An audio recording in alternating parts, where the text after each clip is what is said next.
the Downtown Development Authority meeting for Coldwater, Michigan for June 26, 2024.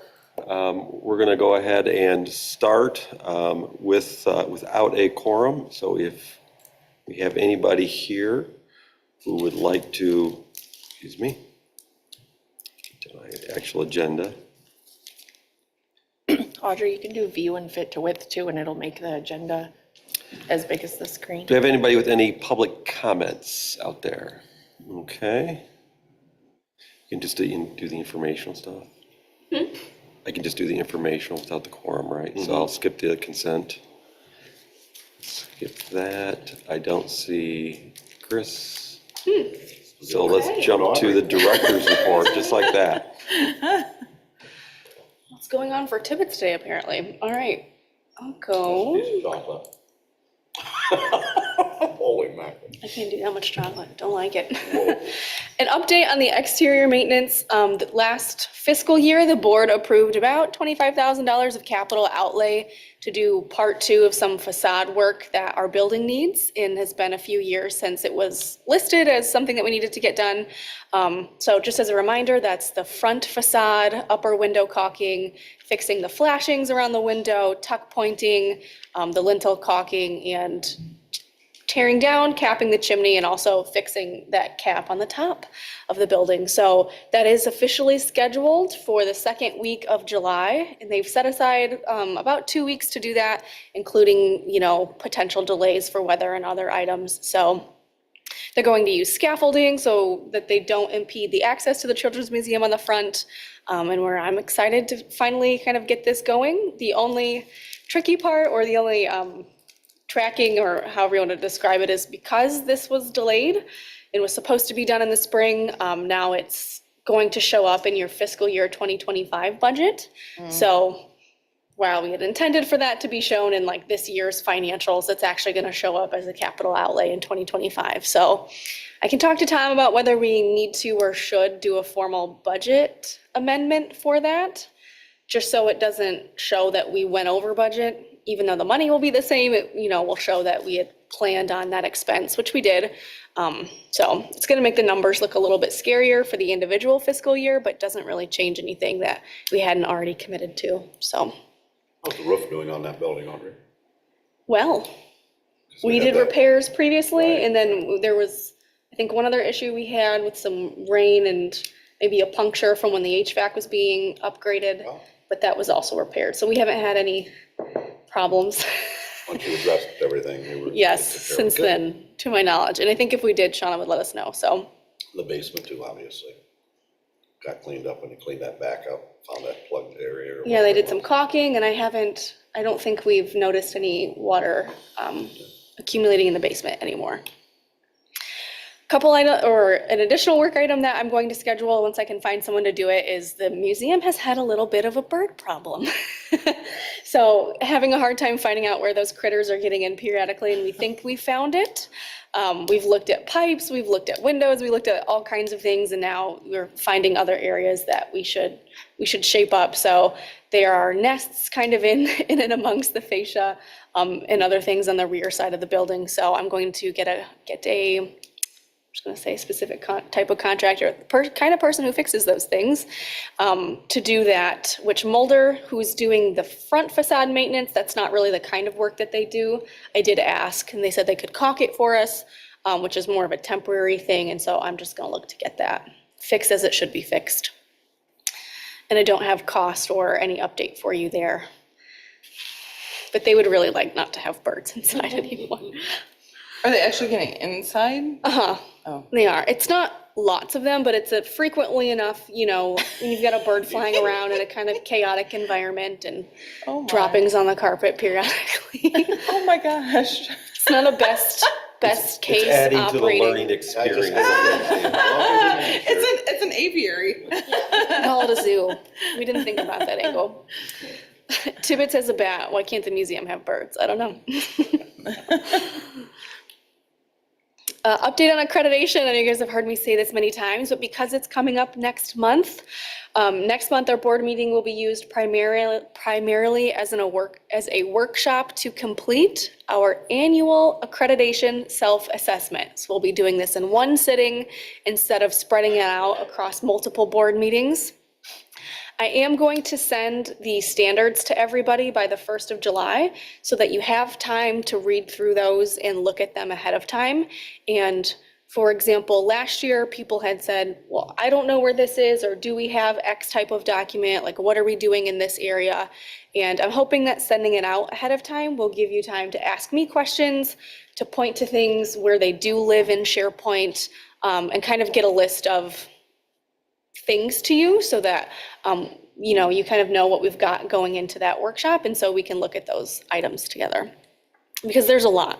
It touches on lots of topics, whether it's our diversity of our income sources or our board recruitment and retention efforts to inclusion. There's the big range of topics that accreditation covers.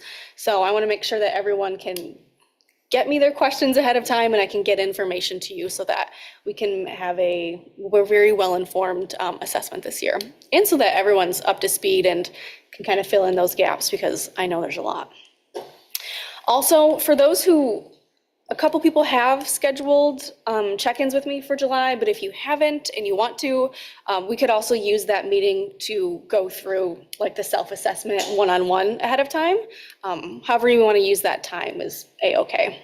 I'm happy to do it. Because Main Street is officially keeping track of us, and we do have a certain time frame to meet accreditation.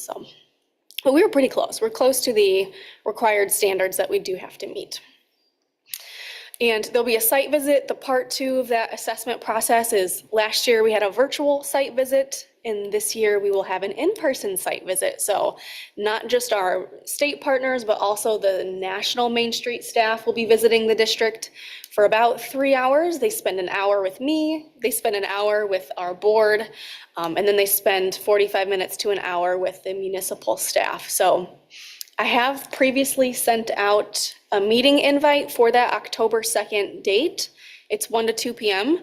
I'm going to put a reminder in the next newsletter to you guys, to your board member updates, to make sure that you can see that on your schedule. And if you can't see it, can't find it, I don't remember if I sent it before or after you joined Annette, so I don't know I don't if. remember seeing it. But Right. there wasn't any time. And I can resend it to whoever might need it, just so it's kind of sitting there as we get closer to that event. Reminder won't hurt me. Reminder won't hurt me. Oh, yes. That's why I think I've talked about accreditation almost every month for the past year, which is Yeah, I know. insane. It's too much. But it'll go down over time. Any questions about that? No, that's for next month, for July's fun.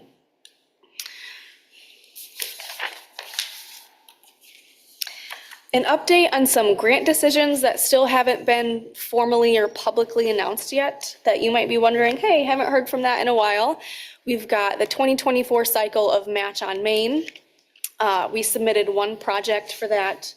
Hope Cafe is seeking about $20,000 of funding through that program, and we should be able to know what that decision is and or formally announce it by the second week of July is when they're going to let us know. So we've got that one outstanding. And also the CLG program, we had 2 applications that we submitted on behalf of the community center and the Presbyterian Church relative to an architectural project that they'd like to do. They'd both like to do architectural studies. And the State Historic Preservation Office has not yet publicly announced those decisions either. And those applications were submitted in February, so lots of things to anticipate in July that we should have more information on. So, Audrey, is Hope Cafe, is that the owner of the building applying for it, or is it the renter, Hope Cafe? the business. So as a reminder, I know we've got lots of little tools and programs, but Match on Main is the one that is specific to Main Street communities and RRC certified communities, and that is support direct to the business. And it's one of the only projects, or one of the only programs that can actually give cash to a business for lots of things, whether it's inventory or like El Taco Loco received it for architectural and engineering. Schemel's received an award for some technology upgrades last year, things like that, so. But if you were a new business, you could use it for seating and inventory and all kinds of things that are, there's really no other tool out there that does that for you unless you're doing an entire building renovation, which is a much bigger thing to do, so. Hope to have good news to report to you next month on those items. We'll see. Upcoming trainings. This will also be in your July update. But just to put on your calendar for those who are interested and can attend, the Michigan Downtown Association Annual Conference is November 7th and 8th. It will be in Ann Arbor, and that's multiple topics. Some sessions are group where everyone attends kind of the same speaker, and others you can choose which kind of things you want to sit in on. So that will be in Ann Arbor, which is a little bit closer than other places it has been held. So I'm really hoping to get a board member to and/or volunteer to join me in Ann Arbor in November, so. Closer and nicer, closer and nicer. Yes. Yeah, I think I've I gone, like Lansing better, but. they do a good job of spreading it out. I think it's been in Holland, it's been in Frankenmuth, I think the first year when I worked here is where they went, so they do a good job of visiting lots of places. Not the UP yet, though, that would be a real hike. So yep, we don't have those topic sessions available yet. When I get them, I will send them in case that sways anyone in terms of if they can and want to attend that. Our Michigan Main Street partners, so twice a year, Michigan Main Street hosts a workshop for us in the spring. It was all about planning and zoning, where we learned about the site plan review process, master plan updates, reading site plans and those types of things. The fall workshop is going to be a training on media. So how to respond to inquiries and interview best practices. Right, so this one is a little further away. That's in Sheboygan. So this would be a 2-day commitment just by the nature of how the distance of that trip. So if that type of training is of interest to you, again, it's open to anyone. Let me know and save the date, and I'll help coordinate transportation and all the things for that. I know it's harder when it's a 2-day commitment to get away to things versus some other workshops that are 1 day, but again, just let me know if it piques anyone's interest. Okay, so I don't have a formal training or presentation about this topic yet, but I did field some questions from board member Bielkini over the weekend, which I thought were very timely, and something we haven't really talked about before, which is about how to respond to public, like the difference between our public and our personal personas and representing the board and how we answer questions or who should be answering questions and those types of things. So I tried to dig up just a quick list of best practices in a couple areas that are hopefully helpful if you run into a situation where you're not sure what to do. So while the fall training, I did check in with Michigan Main Street, is really not going to cover this type of media training. So I'm just, again, pulling some best practices that I either found on some board member handbooks online or Michigan Municipal League or other areas, but I do think if I could find some formal handouts that really cover this in one kind of nice, easy to read thing, I will share those as well. So just good rules of thumb. I think it's important. It is, and I'm surprised that it hasn't occurred to me for us to chat about it before, that I haven't gotten more questions, especially in an election year. I think what prompted this is Matt lives downtown, he lives in the city, and he had someone kind of doing door-to-door solicitations for their campaign.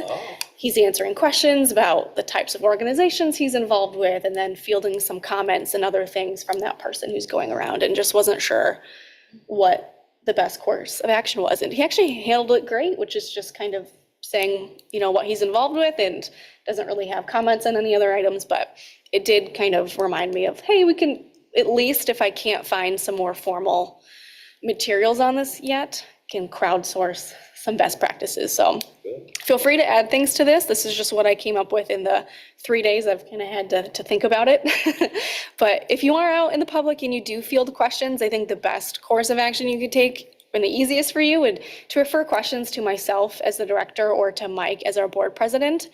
We always want to thank people for being interested in the DDA and or the city or other topics, but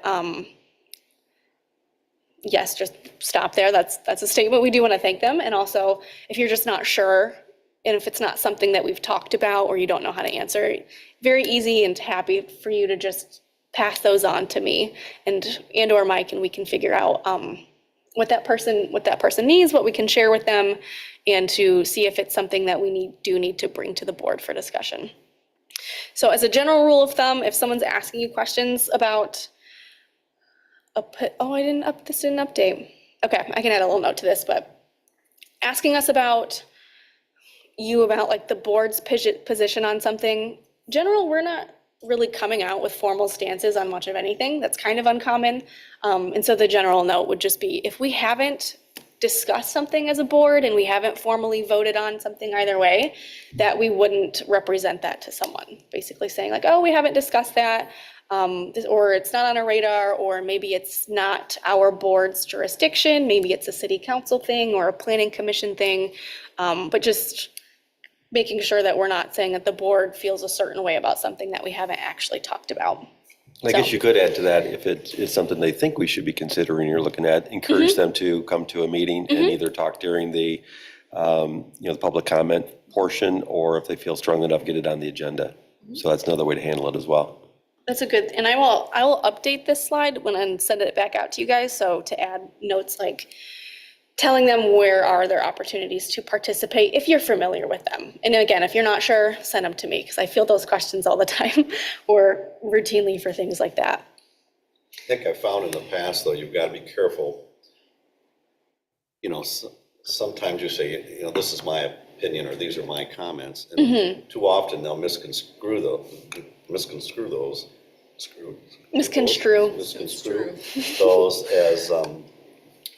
the board's Position. comments. So you got to be real sensitive of making sure you're representing the board's items that have been voted on, or the information is a board agreed comment, not your personal comment. Because they will not hear what you say sometimes about that. It becomes the board's comment. Yes, that can definitely be true. I'm trying to think of an example of something that we might discuss at a board level and have a position on. So if there's a big project that city council is considering and they want our feedback on it, that might be something that we discuss at a board level, come to some sort of consensus or majority opinion on, and maybe vote on it, and then that kind of becomes the board's formal position and the position that you would be asked to uphold publicly. Absolutely.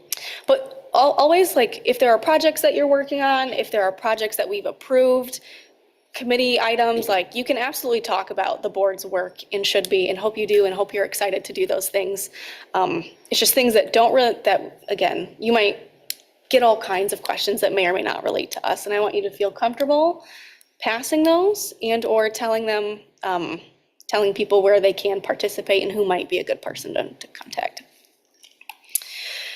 Similarly, if you're expressing your opinions publicly, it's always helpful to differentiate between yourself as an individual and your role as a board member if you're in a public setting.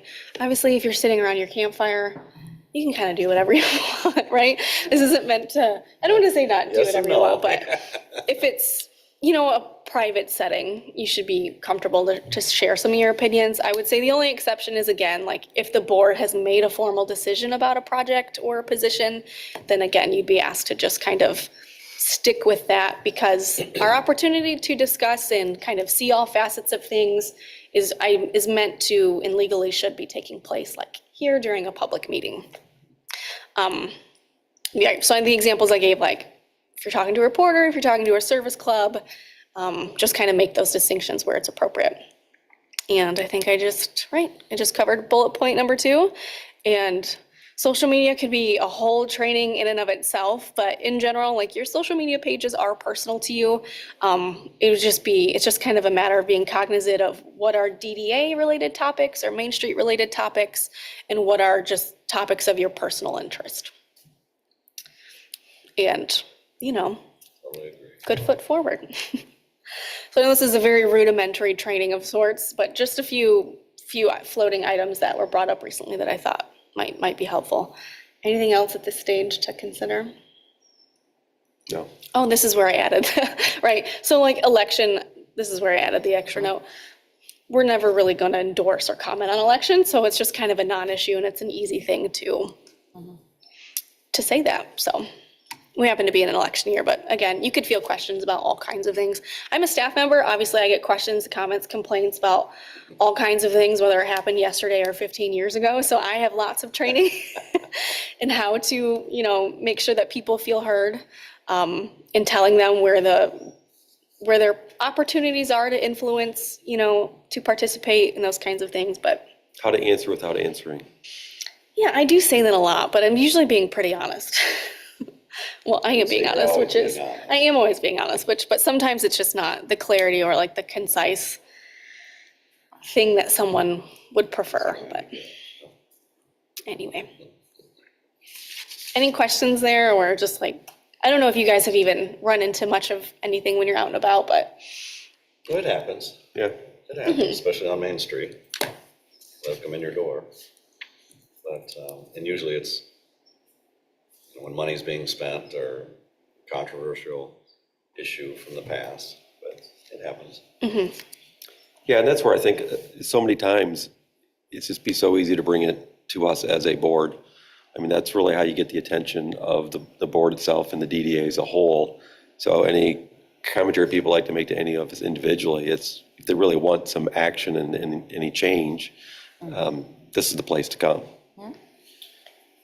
But too often I find in those situations, this intimidates where if they can corner an individual, they feel stronger, particularly if they have a strong opinion on it. Agree. So, but you're right, that's the time you direct them to the board. And that way, sometimes it takes the load off of you. Well, it would take the load off of you, no question about it. okay. More on that later if I can find some really savvy materials. I think you covered it very nicely. And now to a project update for the Downtown Corridor Survey. I'm just going to do highlights. This is going to take lots of time to kind of dig into and make sense of what people have said, and we haven't really looked at the individual or the additional comments that have been submitted, just kind of looking at a high level, how we did and what we did. So we got 438 responses to the survey, which I can't help but be happy with. My goal and the goal for the committee was 500, which is a robust goal in and of itself. I think other recent surveys for planning purposes tend to get around 250. So I am happy with the response, even if that number doesn't start with 5. So they were geographically local. 54% were actual city residents, self-reported, and only 8% live outside of the county. We did make this available to anyone and everyone. Sometimes an outsider perspective is helpful because they notice things that you kind of go blind to. But a lot of the feedback was very local, and the age distribution was relatively consistent. Anywhere from 13 to 18% of respondents fell in each 10-year increment of age for people who are 25 to 74. It did lean a little bit heavier toward maybe the 54 to 60 some age, but that's, I think, typical. So in general, that was pretty decent. Through our social media efforts, we reached close to 13,000 accounts. So that means individual organizations or people that made 28,000 impressions, close to 150 people clicking the link directly from those posts. And we had 31 net followers. I want to say we lost 12 or so, and we gained around 40. So 31 net, which is always good. Great. And what did we do during this time? Certain things we kept from the work plan, certain things we ended up eliminating, but what we did end up doing was between myself and the fellow volunteers, we made it to 5 public comment sessions, 8 direct emails, in addition to the newsletters that we send downtown. So that's to nearby employers like the local banks, the lofts at Milnes Plaza, the Englewood Apartments, kind of some of those bigger entities that we have within a walkable distance of downtown. We did additional outreach to. We attended 6 events and or presentations. We're at Strawberry Fest, we're at Hops on Monroe, and A-Frame at Farmers Market, the walking tour that we hosted. Courtney and I went to Noon Club and talked about the project, and we also had someone visit the Low Vision Support Group. So those items, we made around 8 social media posts And we came in fabulously under budget, which wasn't necessarily the goal, but was just kind of how it shaked out. So only spent about $78 out of the 300 and 400 maybe you told me that I could spend. And we had over probably 40 volunteer hours considering all the public comment sessions and some of the planning meetings that we had with the design committee leading up to that. But what did we learn? All right. Let me grab a sheet of paper real quick. So again, we're not going to be able to dive into this in detail yet. I will tell you that we're going to do, oh, I didn't pick it up from the printer, that's why. Wonderful. With the committee, between the committee and myself, we're going to put together a summary of the results that are a little bit more digestible, and also a list of short-term and long-term project recommendations, potential partners, funding sources, and that kind of thing, so that we have some direction and we're not just sitting with bulk data. And you should see that hopefully by the August board meeting. We'll review some of those recommendations and also ask the board potentially to formally adopt kind of that summary and project priorities, we'll say. So you'll definitely hear more about this, but to get into the high level fun of what people said. So when we asked them which amenities and activities they already enjoy downtown, kind of listing the things that we already provide, seasonal decorations and the two large festivals are the things that people take the most notice of, in addition to Hops on Monroe, the parks and the mural. And if anything, that just tells us other amenities that we do already have that we could possibly promote better so that people are more likely to use them. Like, I'm not sure everybody knows about the watering fountains that are now in Four Corners Park and for their dogs. I know when I was out during Strawberry Fest, I was definitely talking about that when I saw people with dogs, and lots of them were surprised. They didn't know that we had that. Similarly, the new benches and tables in Four Corners Park, the fire pit, which is officially, I think, fixed, at least has a new exterior that can't be messed with quite so easily.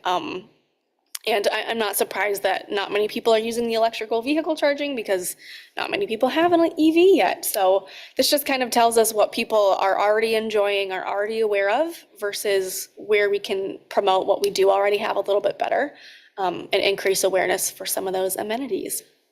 And we let everyone choose as many options as we wanted on this, so versus the next set of questions, we limited people to their top 5 choices. And so this is going to show us these next few slides, which choices are being selected most often. So first question, which activity and amenities would improve your experience downtown if we were going to make changes or invest in projects? And overwhelmingly, if you look at the first half of this, it's places to gather and to do activities, seating, public art, shade, ambient music, and landscaping are the highest in demand, or for when people are filling this out, those are the choices that got the most responses most frequently. Was there suggestions for those? These in the are survey, check or- boxes, Gotcha. and then there was an other to fill out additional areas. And this actually, some of this is, I'm glad to see. I will note that a lot of this in my mind is kind of intuitive, or it ties back into the first question, which, what do you already enjoy? What are you already taking advantage of? And when people tell us, I'm not really using the plaza seating, or I'm not really using these things, and then you get to the next question and they're saying, oh, I would love more of these things. That tells us that we either need more, or we need it to be more user-friendly, or in a better setting for them to want to hang out and take advantage of those. This next big bucket question is, which would improve the feeling of safety and comfort? So the previous question was about activities and amenities, and this question covers safety and comfort for downtown. And this one surprised me a little bit. I was not expecting so many people, or the number one response, to be bike lanes. I was honestly a little shocked by that. So that was one surprise for me. I thought some other things would rank a little bit higher, but anyway, bike lanes. That's because of bike traffic? Because I about got ran over by an electric bicycle yesterday, and it's like, people, you don't watch the signs. But do you think it's that, or do you think it's the bicyclists that wants to improve. Here's what I don't know, because, so if you'll see clearly marked bike lanes is number one, right? If you look further down, we added no bikes on sidewalks. So sometimes we're asking a similar question in a way that appeals to a different type of user. Right. So someone who doesn't want bikes on sidewalks is probably walking downtown a lot versus someone who maybe is driving and or cycling wants to be able to see where those cyclists are at if they're on the road, or if they would prefer to be on the road and not be on the sidewalk. So some of the questions we did ask in a couple different ways, just because that's going to matter to if you drive all the time or if you walk all the time. But so clearly marked bike lanes and crosswalks, more attention to snow and ice in the winter, fewer tripping hazards, and having more frequent crosswalks were the biggest areas where people felt like we could make them feel more safe and more comfortable in general. That being said, a lot of these bars are quite high, so while these things are very important, when you look at the distribution of results, it's still pretty consistent across the options. We did force people to pick 5 or fewer, and I think a lot of these tell me that a lot of these areas matter to a lot of people. And there are a handful that people felt very strongly about. There aren't really many that are completely off the radar, which only 5, there's no answer choice that only 5% of people wanted. It's a pretty good distribution across those. Also surprised with this one, what would make it easier for you to get downtown? So this is terms of physical, navigating that area. Number 1, dedicated center turn lane on East Chicago Street to prevent sudden stops. People have lots of opinions about the number of lanes and other things, and this is really a question of whether or not MDOT would let us carry out a project like that, but I think having some public input about what is important and what the experience is for the 20,000 some vehicle trips that cross that street every day might sway what some of our permissions are. But that was obviously a big one to people who drive. More shade. Shade pops up in lots of places. And we got some of the comments that I did read. This could be trees in the parks. It could be trees along the sidewalks that are a little bit more common as you go on East Chicago Street, but have maybe been removed or aged out over time in other areas. There's kind of inconsistent shade along that corridor. Safer crosswalks with clearly marked lanes and signals.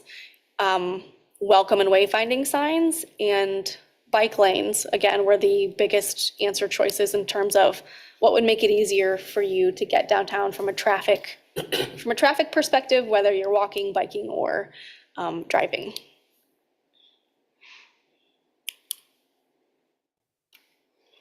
Oh, that was the end of actually the survey, because we have other questions to get through, but these are more of the bigger things that are easier to look at, and what are the public's top 5 priorities for amenities and activities, safety and comfort, and navigation. So again, in the committee, we're going to dive into this a little bit deeper. We're going to take a look at how people, what the additional comments, the open feedback areas, what people said in those opportunities, and figuring out how we can look at our transformation strategy and some of our potential projects and make recommendations to start chipping away at making improvements in these areas.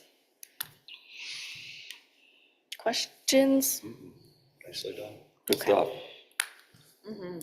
Yes, it's very fun. Themes Data are is kind of fun. more about shade, safer crosswalks, and bike lanes is what And public art. public art, yeah. Yeah, public art is the one that one was, I think, number 3 for activities and amenities, but that's not really relevant to navigation or safety comfort. So that one didn't pop up there. It's exciting to know they want to come downtown. Yeah. And speaking to Strawberry Fest and wanting to come downtown, I was at Strawberry Fest and I just overheard, just walking by somebody said, boy, I just really love community events. I mean, with just a tone of enthusiasm. And it was just kind of a random thing that I heard, which was nice to hear, of course.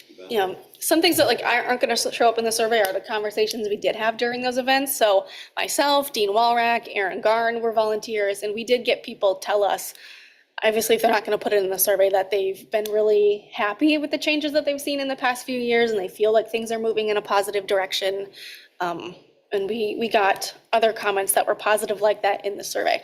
You also get negative ones, right? But I think, and Dean, you can fact check me if you've looked at this a little bit closer, I think the comments were mostly positive. Like it was people who had actual constructive or useful feedback and not just, Complaints. complaints Too or often the complaints trolling, as shine. they say. Right. That's exciting. I am excited because, we're also going to look at to see if there are any trends by demographic in terms of age or gender.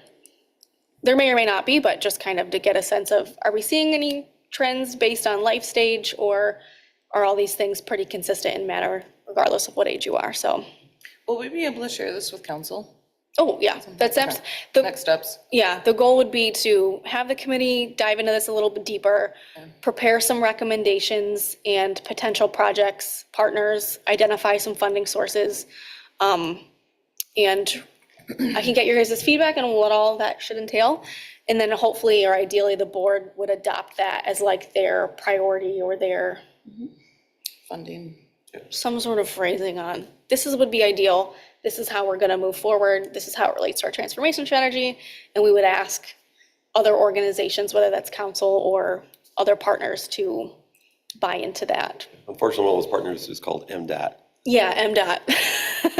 MDOT does have a lot of control. That's one thing where we're thinking about what our options are, and they will certainly influence where we can paint crosswalks, the types of materials we can use, whether we can add crosswalks. Like, we have the existing crosswalks, we can try to make more visible, striking, safer, and more interesting. But in terms of adding a crosswalk at Monroe Street or acting on that center turn lane, those are things that we really have to work with them to see if they think it's appropriate based on our traffic patterns and some of the data that they refer to when they make their decisions. But obviously, this is a great tool. Yeah. To have this backing. It is Still because, just a request. and also this helps better inform, like, where should we be focusing our time if we need to do this in smaller pieces. There are lots of grant opportunities that we can apply to, especially as a Main Street community, that come up once a year that a lot of this can fall into. In addition to, designating our own funds towards things, of course. And that's all I have for that The benefits project. of Main Street. You said it. I've said it multiple times. Very short building update. I think I've already reported on one of these at some point. Training facility and housing interest at the former Shoppers Guide building. I'm not sure where they're at on their special use permit. I should have checked into that beforehand. But I think that they might need some approvals to do that. And I believe 62 West Chicago Street, where Vested Risk is currently located, that building interest will be available soon as well. So I know I've already reached out to a couple people who kind of have interest in more space downtown, but that will be an opportunity. It's currently office building. Underutilized office. Right. I think there's usually one staff person in that building when I go in, so there is lots of space in there. It's a nice building. Newer and well-maintained, and it's a good building, private parking. It's got some huge benefits. Yeah, there could be lots of things. When I think about people who want incubator spaces, or if we know that some retail is trending to smaller footprints. If someone were interested, it could also be an opportunity to have multiple tenants in one space if it were set up that way or something like that. But we will see what happens. Audrey, I don't know that we can afford to buy it right now, but that training facility in the old Shoppers Guide, it did get approved. it did. Thank you for the update. Perks of having and I'm sorry I didn't have your name tag out. I just realized that. Sorry. Thank you, clerk. Thank you to our clerk. Do we have an update on El Taco Loco? Are they back open? Are they, do we know? Yes, soft Oh, open. They are open. they are, I went okay. in during hops. That's great. And they're seating people, they just Good. haven't planned their formal, Funny. grand reopening ribbon cutting to celebrate and show off that new space. Great. And 71 and 73, is there any update on what's happening? If they've got grants, are they waiting for? Is that Both what? projects that the city sold, 71 and 73 and 10 South Monroe Street, are in the application phase. And I think something that's going to become more common is needing to get creative and layering financing tools, which takes more time. Okay. So, Any forward movement on the apartment vision above El Taco Loco? not at this time. What's nice is they did get that match on main grant, so it is designed in such a way that they can do that and they know what will fit. But that's a very expensive project, so, yeah, one thing at a time, definitely. Would love to see it. Oh, man. The tacos are still great, I'll tell Those you. are so great. This might be my last slide. So what I'll be focusing on in July, as I discussed the US 12 corridor survey and that analysis and report, that'll be more of a July, August project. Board recruitment and orientation materials, I'm going to start reviewing what we already have on hand and kind of trying to put everything in one place and compare that to some of the Main Street best practices and some of the tools that they've got so that we can refresh those and hopefully begin to start looking for additional board members in the fall, since we do have 2 vacancies currently and want to make sure that we identify some great candidates who'd be a good fit for kind of what we're doing and where we're headed. I will officially, I think, be onboarding a new staff member. We have a July 8th start date for that person in that position. I am so thrilled. I don't want to jinx myself, right? This has gone different directions before, but I feel really good about having that additional capacity, and yeah, that's all I'm going to say. I'm thrilled. I've been a one-woman show officially for a year.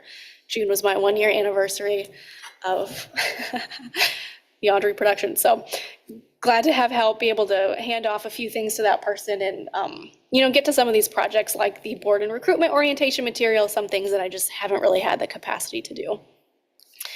And lastly, the fund development service is ongoing. We actually have a meeting today at 10 to review our initial assessment of what things we have done well or haven't done, where our opportunities are, low-hanging fruit, and how we can move forward with diversifying our funding sources so we can do incredible, awesome projects and more of them. And that's it for my update. Do you guys have questions? Okay. Thank you. Thanks. Christine, would you like to give us a Tibbetts update?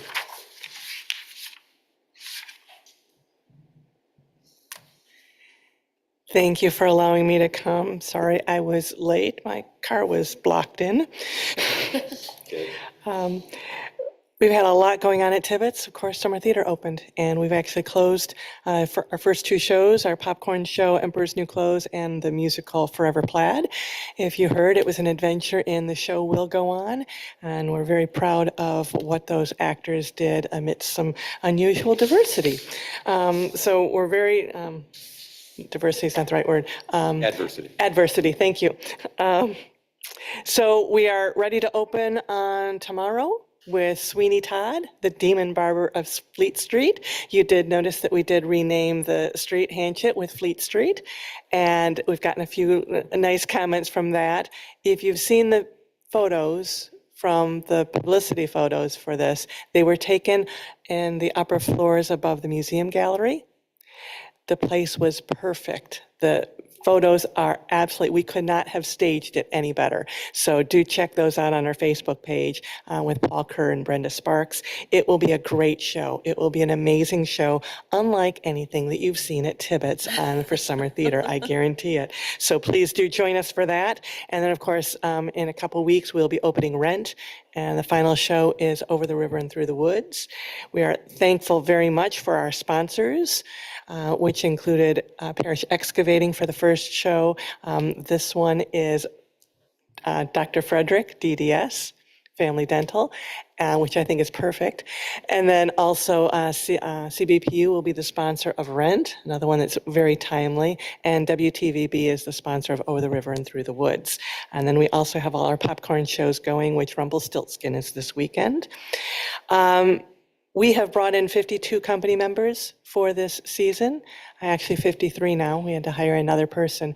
That's just another one of those impacts that we have that Tibbetts doesn't necessarily get noticed. But that's a lot of people coming into that downtown and spending their money at the restaurants and the stores and attending the festivals. And we did have a whole group of people at Strawberry Fest milling around, first in costume and then just the actors. So it was a lot of fun to have all of that.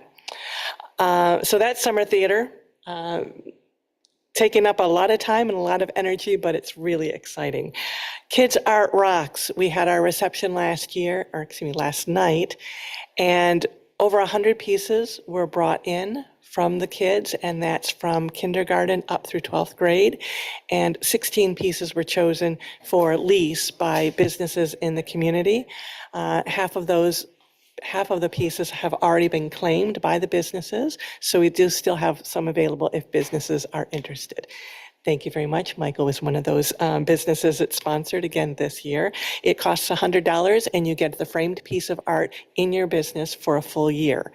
And then at the end of the year, the child gets their artwork back framed and ready to hang in their own home. So it's just a really nice recognition for those kids. The other thing that I'm excited to announce is summer theater will kind of continue as far as the professional theater aspect. We'll be doing a play at the beginning of September called Proof. We are doing it in conjunction with Pines Behavioral Health because it does deal with mental illness and hopefully will give us a platform from which to start some conversations about mental illness and how we need to talk about it, how we need to be open, and that's how we get help. That's how we make things better. We also have sponsorship from the Coldwater Sunrise Rotary and their foundation for this. The excitement around this through the Rotary, we will most likely also be traveling the show up to Gull Lake. So we're excited about that. It'll be our first tour for summer theater. But that is the first 2 weekends in September, and look for more information as we kind of needed this summer theater to get going and stable, and now we'll start working on announcing and getting marketing materials out for Proof. So lots of things happening at the theater. Hope to see you there many times. Tickets are available, tibbets.org. Are there any questions? Any questions for Christine? Thank you. Thank you. Thanks, Chris. I volunteered at Rumpelstiltskin and it was pretty good. That's one that I actually remember going to when I was a kid, actually attending popcorn theater. So it was fun to be there ushering people in and seeing excited kiddos. And I'm like, that was me Is me. 15 years ago.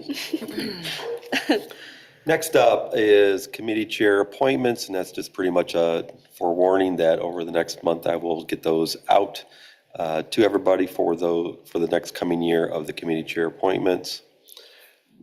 Item after that is the 2025 meeting date time discussion. So this has come up every so often, and so it's being brought up again. I've been asked from time to time, and I think Brad was prior to me as well, in terms of the day of the week and the time for the meetings.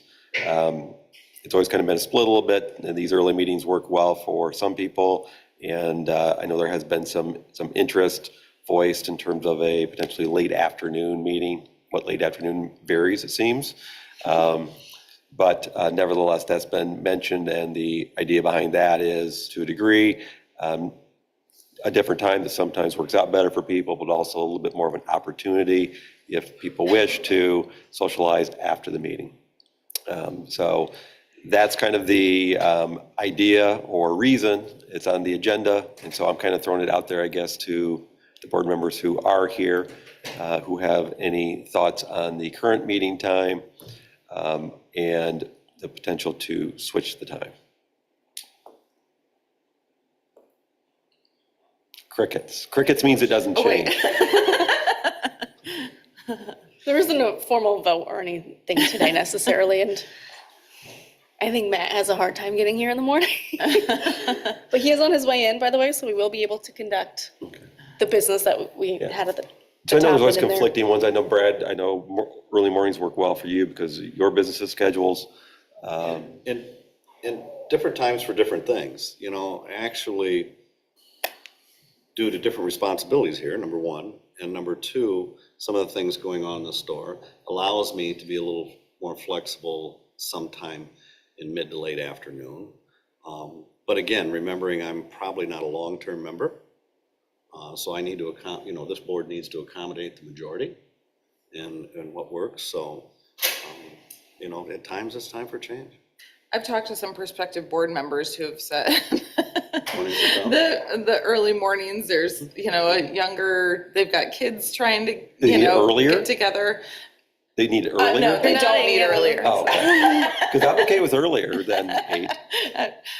So you crossed. Mike would have a 5 a.m. meeting if we could. Good. Just getting kids out the door and, ready for school and things like that is a conflict for an 8 a.m. meeting to accommodate. That makes sense. Also, I did share a little bit last month from one of the Main Street sessions, like the 3-hour board workshop that I did, and they focused really heavily on like your meeting location and setup, and about how that can influence like board participation, board recruitment, and all kinds of things, and kind of the flow. And we really don't have a lot of leeway in terms of like location. So, in thinking about the things that are available to us to kind of shake things up here and there, and to do some of the things we've wanted to do, like be able to socialize afterwards and kind of build some more rapport among the board as members, to consider a different meeting time, because really we can change seats and we can change time and we can put fun rules on meetings, but outside of that, like those are kind of the limits of what we've got to keep things a little bit interesting, and maybe to Courtney's point, to think about people who maybe aren't great in the mornings and would prefer an afternoon. Matt, we're talking about meeting times. Cool. I'm gonna guess that you would prefer an afternoon meeting. Well, I mean, Did you time that purposely, Matt, this morning? but in all seriously, yeah, I have like sleep issues, and sometimes I just don't sleep well, and when that happens, You're out in the morning. yeah, like the next day when I go to bed, I'm out like a light, and an afternoon meeting, if possible, would go a long way to help. So. Again, not voting on anything today, but just Yeah. more No, discussion, it's really batting it thought. around. Yeah, so from my perspective, I'm pretty open.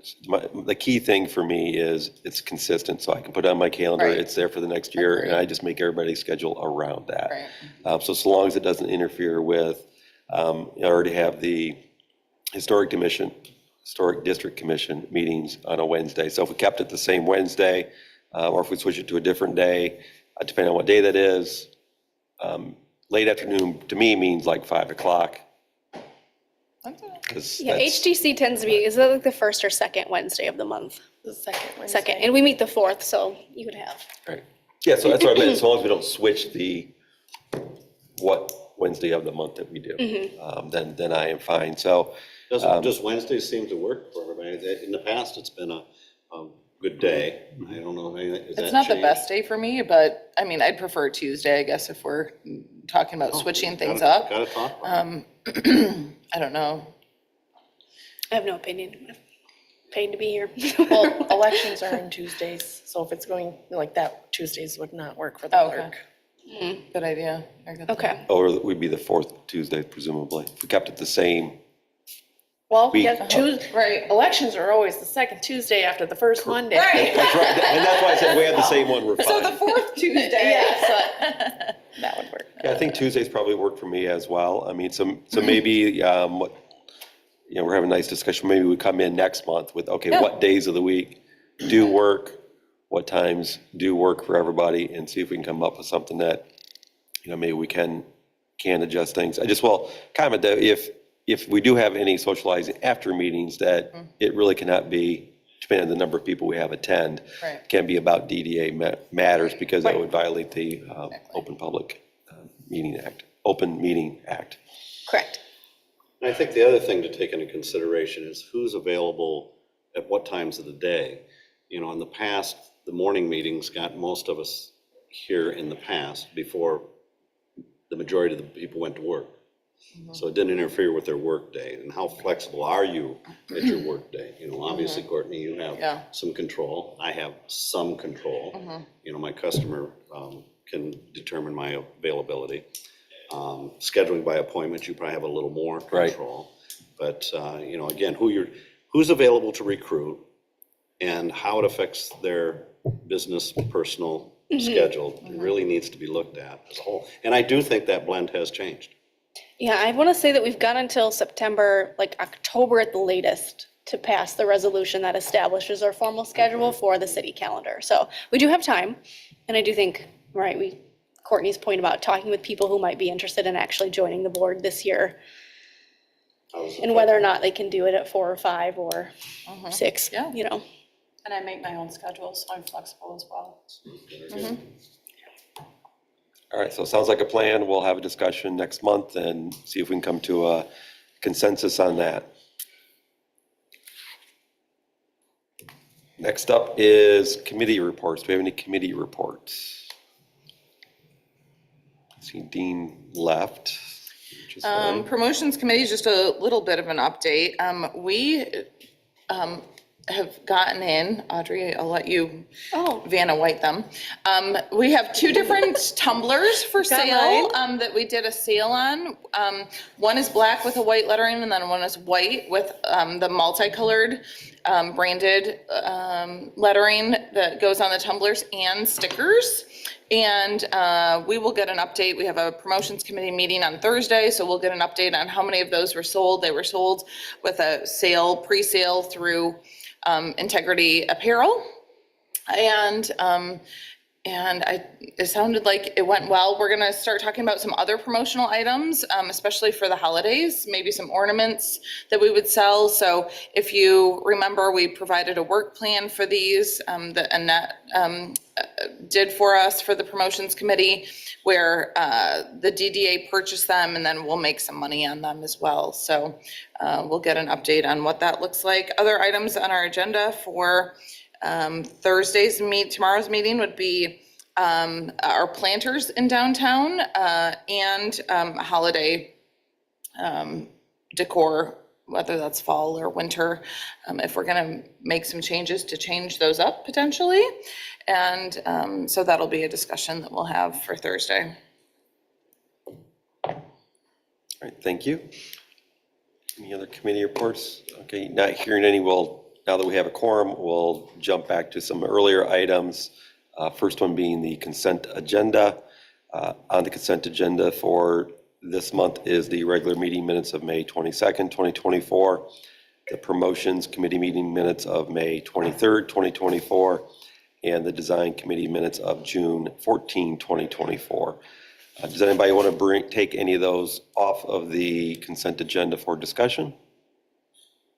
Okay, not hearing that, I'll entertain a motion to approve the consent agenda. So moved. Moved by Rocky. Do I have a second? Second. Second by Booth. All in favor, say aye. Aye. Any opposed, say nay. Okay, passes. Next on the agenda is the May 2024 bills and accounts with bills of $4,480.38. Will you bring that screen up, please? Yes. Do you want the check register?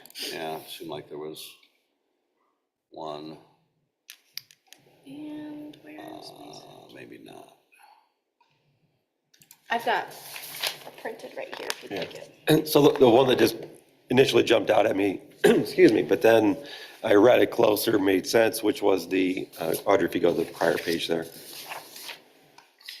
Previous page? Yes, please. Okay. Yeah, so there's two entries here relating to the youth baseball sponsor one. And then I realized that the upper one for 250 was for the actual Design. banner itself, design and the banner. And then the second one was for the, I think this is first of three. Yeah, 4. 4 installments of the 300. So in the following years, it'll just be the 300. Right. That's for the advertising. Yeah, correct. Correct, yeah. That's exactly what I was curious That about. was part of the work plan. Correct, yeah. And that's why when it stuck out at me, I figured that might have been one that jumped out at you Yep. as well. Thank you. Audrey, I just had a question. So our fiscal year is July 1st, but there's several items that we're not running, like we should be at, I don't know, 85% or something on budget for some of these things, but we're, quite a bit below. Are those things that will adjust for next year? So I'll make one comment and see if that Yeah. answers the question, Okay. and then if I can figure out how to zoom in on Okay. this. Go up to view, up at the top, There, got it. where you View. went to the continuous page and do fit width, it's the second option. Thank you. Yeah. So when we're looking at financials, we're actually a month behind. Right. So you're not looking at what's actually already been, that we know has already been spent or tracked in June, like the end of our fiscal year. But if there's a certain category, that you think we should be further ahead on in terms of the variance, let me know.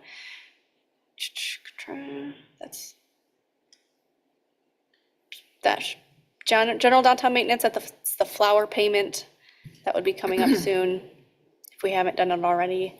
Capital outlay, again, Okay. we haven't made that, and that will actually be Yeah. 25,000, but that's because that project was moved to July instead of April, May.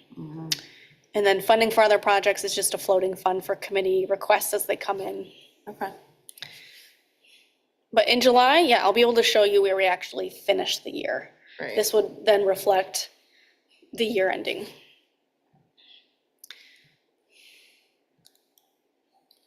Any other questions regarding the bills and accounts? I'll entertain a motion to approve the May 24 bills and accounts for $4,480.38. Do I have a motion? Make a motion to approve. Okay, motion by Derschel. Do I have support? Support. Support by Rocky. Having a motion and support, all in favor say aye. Aye. Any opposed, say nay. No. Oh, done. We're good. That's a yes. That was a yes Okay, to the, yeah. all right. Motion passed. Thank you. Next item, you ready for this, is the public art kickoff request. Do you want to start it, Matt? Well, as you guys all know, the design committee's been working on trying to get some kind of public art going, and I'm not gonna be very, very eloquent, so I apologize about that, but I know one of the big things has been just trying to find a space and, you know, talk to a business owner to see if they would like to let us put something there. And it just so happens that our I guess you would call him special projects leader, James, is that what you would call? He came to me a couple of weeks ago and said, hey, you know, there's, I just put some new patches or wood up on the building we just purchased at Tibbetts, 40 South Hanchett. And before he could say it, I said, hey, I could paint on one of those. And he said, yeah, that's what I was thinking. So this is just one of, I think, 4 available spaces on that building. I spoke with Ben Lyon, who works over at the library. He's interested in painting on the other 4. But he's got some stuff going, so I was able to get my concept and stuff going quicker than he could. So this is what I'm looking at doing, and we were going to request funding for the materials to do this. Just so everybody knows, you can't just go to the paint store and get paint. You can go outside muralists. Usually will get a gallon of exterior house paint if they're doing a large kind of solid color space, but for smaller ones like this space is just barely 8 feet by 4 feet. And if you go to Sherwin-Williams, you know, you have to pay $40, I think it was, for a quart, and $85 for a gallon, and we don't need that much paint. So the quote that we have here in the work plan is for a brand of outside mural paint that is the kind you want because it is light fast, which means it does not fade in direct sunlight. And a lot of, you know, house paints don't come in gold, metal flake, or glittery colors. So the quote also includes a couple, 1 quart of some sparkly paint, because that was kind of built into the concept. So the quote is for it's 2. Can you zoom in? I can't. 265. Yeah, and that's doubling up on the paint supply, just so we had enough, and brushes and 2 drop cloths that we would need, and then whatever is left over, the DDA or design committee would be able to offer to other artists for future projects. So as soon as we figure out what the the materials, what's happening with the materials, the start date is, I think it was one of the first days of next month.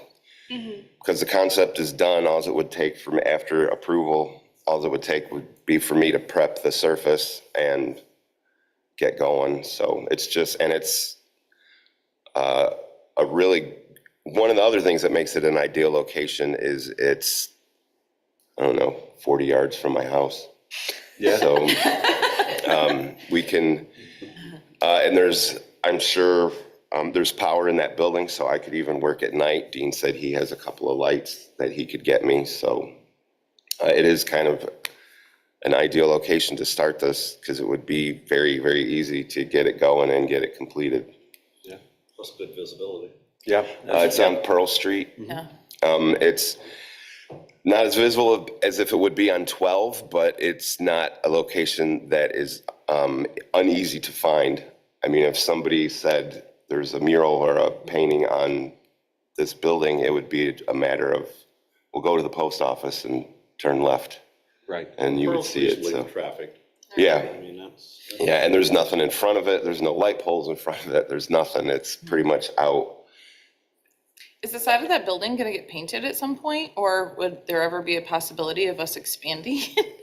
That's what I was thinking. mural? I thought, what a, That is a question for somebody. I think we have the person here who could respond to that question. If there are funding available for that, then it's Perfect. Thank you for the expected answer. Yeah, I will say You'd be that, okay with us finding funding for that then? Is that what you're saying? Okay. Any questions for Matt relative to the Main Street work plan, that was part of the package, so that's what we're talking about here. I think it's a great idea. You know, I think the more art that we can get out there just makes it more interesting and enjoyable. I would get to enjoy this a couple times every day walking by Right. there, so that'd be great for me personally. But so I think this is, and you can't beat the pricing. We're just paying for the materials, and appreciate you offering up your time and efforts to do this. And as long as I don't have to work in the morning, it should be fine. Now, it was my understanding that life. painting works better at 8 in the morning. I don't think you've understood it quite right, but I tell you the truth. I'm usually painting before that. Is that when you feel the need to create? I also promised him a smoothie, so, Yeah. I will say, we kind of outlined this in the committee meeting notes, but committee has been looking for other locations to be able to paint, and just the timing on those, they're either not ready yet, but we could consider them next year, or they want more concepts, more layers of permission, whereas this is something that we can just finally get out and start to get some color and some interesting things in interesting places, and maybe over the next year that will inspire other building owners to say, yeah, please paint me. So. Any other questions or comments? Okay. Not on that, Audrey, I have a question. Is the Children's Museum, do we have an update on their mural? They have a concept for it. Okay. They also have the solar flower dimensions, but we don't have enough information on the electrical, what building modifications that project is gonna require in some to review it yet. But I think by next month, that's likely. Okay. All right, do I have a motion for the work plan as presented relating to the painting at 40 South Hanchett Street? Okay, I have a motion by Rocky. Do I have support? Yes. Oh, We'll give it to Matt on this one. Support by Bill Keeney. got to give me something today, right? Exactly. That was pretty quick, given the time of day. So having motion and support, all in favor, say aye. Aye. Any opposed? So, question, So approved. Okay. question, do they make like little solar lighting, like miniature spotlights? Yes. You know, the chart. How fun would that be to have that shining on that for night? Oh, kind of like a Sign. gallery light, Yeah. but an exterior version. Yeah, It would be cool. that'd be kind of fun on that little area, you know, draw attention to the Right. blank wall, or from the blank wall Yeah. to that area. I think it's That'd be be great. something to look into. The sky's the limit, as we've been That'd told. be fun.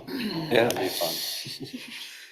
Excellent. Thank you, everybody. The Okay. artwork is beautiful, by the way, Matt. Oh, thank you. That is a cool. Oh, and picture. I did, real quick, I know I said I was gonna do this, and I did check with Walmart about that, and I was right, that's a heat transfer, it's not a painted mural. And, Someone had to have yeah, designed they it still, though. and I keep, and I don't want this to sound, I keep going in there and asking to speak with the manager, and there's like, well, there's 3, and I was, can I Give me talk to one. And it's basically like, well, good luck. So I am still trying to, because a couple employees can tell me they remember when it went up, but they didn't watch enough to really get a grip on how it went up. But I am still trying to get a hold of somebody there to talk about who did it and how much it was and Thank you. Okay. things like that. But Excellent. Great.